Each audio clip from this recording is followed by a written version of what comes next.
यह एक ऐसी दुनिया है जहाँ पैसों की कोई वैल्यू नहीं, यहाँ टाइम ही सब कुछ है। यहाँ अगर आपको कोई चीज खरीदनी है तो आपको उस चीज के बदले अपनी जिंदगी का कुछ टाइम देना पड़ेगा, तब जाकर आप उस चीज को खरीद पाएंगे। लेकिन इस दुनिया में एक अच्छी जिंदगी गुजारने के लिए आपके पास टाइम का होना भी जरूरी है, क्योंकि यहाँ जब किसी इंसान की एज 25 साल तक पहुँच जाती है तो उस इंसान के हाथ पर 1 साल का टाइम स्टार्ट हो जाता है। जिस पल काउंटडाउन 0 हुआ उसी पल वह इंसान खत्म। अमीरों के पास इतना टाइम था कि वह 1000 साल की जिंदगी भी जी सकते थे। अमीरों ने खुद के लिए एक अलग दुनिया बना ली थी जहां वो लोग एक सुकून भरी जिंदगी गुजार रहे थे, लेकिन वहीं दूसरी तरफ गेटो सिटी में रहने वाले गरीब लोग दिन रात मेहनत करके खुद के लिए टाइम कमाते थे, नहीं तो उनकी जिंदगी खत्म हो जाएगी। इन्हीं गरीबों की बस्ती में विल नाम का एक लड़का रहता था जिसकी घड़ी में सिर्फ 23 घंटे ही बचे थे। विल अपनी मॉम के साथ रहता था। अब क्योंकि 25 साल के बाद उम्र रुक जाती है, इसीलिए उसकी माँ 50 साल की होकर भी बहुत जवान दिख रही थी। आज विल की माँ का 50वां जन्मदिन था। विल अपनी मॉम का बर्थडे सेलिब्रेट करने के लिए पिछली रात ओवर टाइम करके एक शैंपेन की बोतल लाया था। यह देखकर विल की मॉम बहुत खुश हो जाती है और वो विल से कहती है कि मैं अपने पोतों को देखना चाहती हूँ, तुम किसी लड़की को डेट क्यों नहीं करते? जिस पर विल जवाब देता है कि इन सब चीजों के लिए टाइम किसके पास है। विल की मॉम ने उससे कहा कि इलेक्ट्रिसिटी बिल और बैंक से लिया हुआ लोन कल की डेट तक मुझे क्लियर करना होगा, नहीं तो हमें फाइन पड़ सकता है। इसीलिए अब मैं जा रही हूँ और कल रात तक सभी बिल्स और बैंक के लोन्स जमा करवा कर वापस आऊंगी। उसने कहा कि मेरे पास सिर्फ 3 दिन का टाइम है। इलेक्ट्रिसिटी बिल और बैंक का लोन चुकाने में मेरे पास लगभग सारा टाइम खर्च हो जाएगा, इसीलिए कल शाम को तुम जरूर बस स्टॉप पर मेरा इंतजार करना, ताकि मेरा सारा टाइम खत्म होने से पहले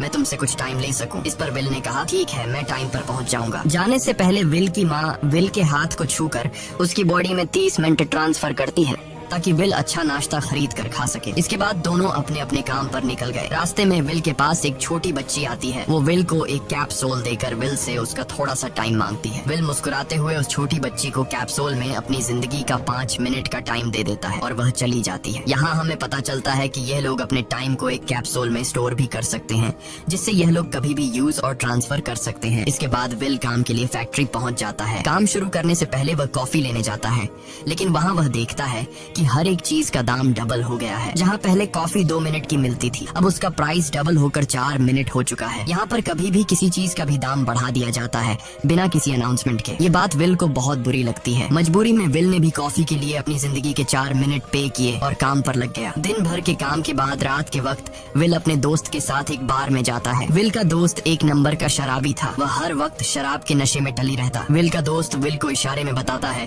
कि वह आदमी सबको फ्री में दारू पिला रहा है और उसके पास बहुत ज्यादा टाइम है। ये सुनकर विल ने जब उस आदमी की तरफ देखा तो उसे चारों तरफ से लड़कियों ने घेरा हुआ था। विल की जब उस आदमी की घड़ी पर नजर गई तो उस आदमी के पास 116 साल का टाइम था। ये देखकर विल समझ जाता है कि यह आदमी ग्रीनिच सिटी से है, क्योंकि गेटो सिटी में लोगों के पास ज्यादा से ज्यादा 2 दिन का टाइम होता है। विल उस आदमी के पास आया और उसे वार्न करने लगा कि यहाँ पर तुम्हें नहीं होना चाहिए था। यहाँ चोरों का खतरा है, ये लोग तुम्हें मारकर तुम्हारा टाइम चुरा लेंगे, इसलिए जल्दी से यहाँ से निकल जाओ। लेकिन वो आदमी विल की बातों को सीरियस नहीं लेता और उसे इग्नोर करके ड्रिंक करने लग जाता है। तभी उस बार में फोर्टिस नाम का एक गैंगस्टर अपने ग्रुप के साथ आया, जिसे देखकर सारे लोग बाहर निकल भागे। दरअसल यह शहर के सबसे बड़े गुंडे हैं जो लोगों से जबरदस्ती टाइम चुराते हैं। विल का दोस्त विल को पकड़कर ले जाने लगा, लेकिन विल ने जाने से इनकार कर दिया और वहाँ एक कोने में छिपकर सब कुछ देखने लगा। फोर्टिस उस अमीर आदमी से उसका सारा टाइम लूटने आया था। फोर्टिस उस अमीर आदमी को चैलेंज करता है कि चलो पंजा लड़ाते हैं और जो हारेगा वह अपना सारा टाइम जीतने वाले को दे देगा। ये टाइम फाइट आर्म रेसलिंग की तरह थी, जिसमें 2 लोगों को एक दूसरे की कलाई पकड़नी होती थी। जिस भी इंसान की कलाई नीचे होती थी उसका टाइम घटने लगता था और वो टाइम उस आदमी के हाथ में ट्रांसफर होने लगता था जिसकी कलाई ऊपर होती थी। इस तरह जीतने वाला इंसान सारा टाइम उस दूसरे आदमी से अपनी बॉडी में स्टोर करके उसे मार देता। फोर्टिस उस आदमी से कहता है क्या तुम इसके लिए तैयार हो? इस पर उस अमीर आदमी ने कहा कि मैंने बहुत ज्यादा ड्रिंक की हुई है, इसलिए मुझे कुछ टाइम चाहिए, उसके बाद मैं तुम्हारे चैलेंज के लिए तैयार हूँ। फोर्टिस कहता है कि ठीक है, ये तुम्हारी आखिरी ख्वाहिश है, जाओ मैं तुम्हें तैयार होने के लिए कुछ मिनट देता हूँ। फोर्टिस उसके साथ अपना एक आदमी भी भेज देता है ताकि यह भाग न सके। वो अमीर आदमी बाथरूम में आकर बहुत ज्यादा उल्टियाँ करने लग जाता है, क्योंकि उसे काफी चढ़ गई थी। इसलिए अगर वो इस हालत में फोर्टिस से पंजा लड़ता तो इस अमीर आदमी का हारना कंफर्म था। तभी विल वहाँ पर आ जाता है। वो फोर्टिस के आदमी को मारकर उस अमीर आदमी को अपने साथ उस जगह से बाहर निकाल लेता है और उसे फोर्टिस से बचाकर एक सेफ जगह पे ले आया। विल ने उस अमीर आदमी से कहा कि मैंने तुमसे कहा भी कि तुम्हारी जान को खतरा है, तुम जानबूझकर अपना टाइम क्यों बर्बाद कर रहे हो। वो आदमी विल को अपना नाम हेनरी बताता है और वो विल से पूछता है कि तुम्हारी उम्र कितनी है। विल ने बताया 28 साल। हेनरी ने कहा मेरी उम्र 105 साल है और अब मैं जिंदगी से थक चुका हूँ। मैंने अपनी लाइफ में हर एक चीज का मजा लिया है और अब मुझे इस जिंदगी की जरूरत नहीं है, मैं जीना नहीं चाहता। ये सुनकर विल ने हैरानी से पूछा आखिर तुम कहना क्या चाहते हो। इस पर हेनरी ने कहा लगता है तुम अब तक हकीकत से अनजान हो। क्या तुमने कभी सोचा है कि इस दुनिया में अलग अलग टाइम जोन्स क्यों बनाए गए हैं।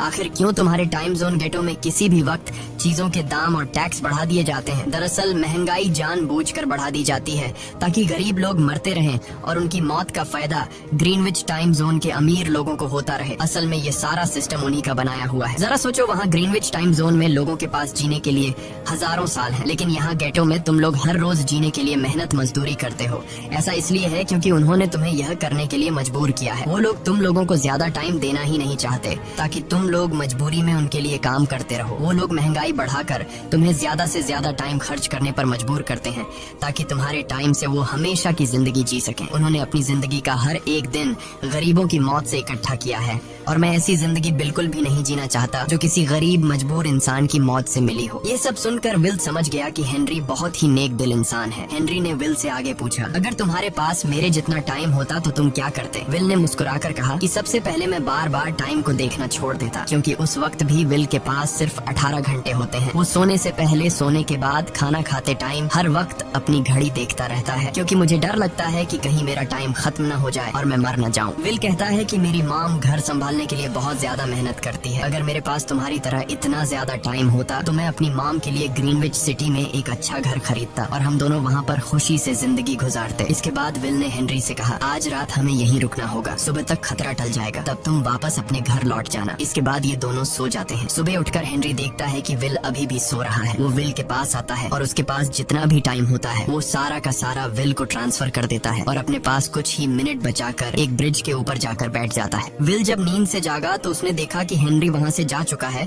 तभी हमेशा की तरह नींद से जागने के बाद विल ने अपनी घड़ी में नजर डाली। विल की घड़ी में 116 साल ऐड हो चुके थे। यह देखकर उसकी आंखें खुली की खुली रह गईं। उसे लगा कि वो अभी भी नींद में है और सपना देख रहा है। इसी दौरान विल की नजर विंडो पर पड़ी जिस पर लिखा था मेरा टाइम बर्बाद मत करना। वो समझ जाता है कि हेनरी ने मुझे अपना सारा समय दे दिया है। तभी विल ने हेनरी को दूर एक ब्रिज के किनारे पर बैठे देखा। विल जल्दी से हेनरी की तरफ भागा, लेकिन अब बहुत देर हो चुकी थी क्योंकि हेनरी के पास अब बस कुछ ही सेकंड्स बचे थे और थोड़ी देर बाद वो एक झटके से मरकर ब्रिज से नीचे पानी में गिर गया। विल को हेनरी की मौत का बहुत ज्यादा दुख होता है। अब विल के पास 116 साल की जिंदगी थी और वो समझ जाता है कि अगर मैं यहाँ पर रहा तो लोग समझेंगे कि हेनरी को इसी ने मारा है। विल जल्दी से अपने दोस्त के पास जाता है। विल का दोस्त विल के हाथ में इतना सारा टाइम देखकर शॉक रह जाता है, जिसके बाद विल ने अपने दोस्त को दोस्ती की खातिर 10 साल का टाइम दिया। ये देखकर विल का दोस्त उसका दिल से शुक्रिया अदा करता है। विल कहता है कि यहाँ रहना मेरे लिए अब ठीक नहीं, क्योंकि इतने ज्यादा टाइम को देखते हुए मेरा टाइम छीनने के लिए कोई भी मुझे मार सकता है। अब मैं अपनी माँ के लिए ग्रीनविच सिटी में एक अच्छा सा घर खरीद सकता हूँ और वहाँ पर एक सेफ लाइफ गुजारूंगा। जिसके बाद विल अपने दोस्त को गुड बाय कहकर वहाँ से निकल जाता है और सीधा उस बस स्टॉप पर जाकर माम का इंतजार करने लगता है, जहाँ 2 दिन पहले उसकी माम ने उससे कहा था कि मैं इलेक्ट्रिसिटी का बिल और बैंक का लोन चुकाकर इस बस स्टॉप पर पहुंचूंगी। दूसरी तरफ विल की माम सारे लोन और बिल्स भरने के बाद घर लौटने के लिए बस में चढ़ी, पर तभी उसे पता लगा कि एक ही दिन में बस की टिकट के दाम डबल हो गए थे। पहले जहां टिकट 1 घंटे में आती थी वहीं अब प्राइस 2 घंटे हो गया था। ये देखकर विल की माम बहुत ज्यादा परेशान हो जाती है, क्योंकि विल की माम के पास सिर्फ 1.5 घंटा बचा था। विल की माम बस ड्राइवर से रिक्वेस्ट करती है कि अगले स्टॉप पर मेरा बेटा उसे बाकी का टाइम दे देगा, लेकिन बस ड्राइवर ने साफ इनकार कर दिया और कहा कि अगर टाइम नहीं है तो फिर पैदल चली जाओ। लेकिन विल की माम को पता था कि अगला बस स्टॉप बहुत दूर है, अगर वह पैदल भी जाती है तो उसे पहुंचने में 2 घंटे लगेंगे। उस वक्त बस में ढेर सारे पैसेंजर्स सवार थे। विल की माम ने उनसे भी रिक्वेस्ट की, पर किसी ने भी उनकी मदद नहीं की। इतने में ही बस वहाँ से निकल गई। विल की माम रेचल के पास ज्यादा टाइम नहीं बचा था, इसलिए वह दौड़ती हुई पैदल घर की तरफ भागने लगी। दूसरी तरफ विल अपनी माम के लिए फूलों का गुलदस्ता लिए बस स्टॉप पर उनका इंतजार कर रहा था, क्योंकि आज उसे अपनी माम का बर्थडे सेलिब्रेट करना था। बस जब उस स्टॉप पर पहुंची तो कई सारे पैसेंजर्स उतर आए, पर उनमें से विल की माम नहीं थी।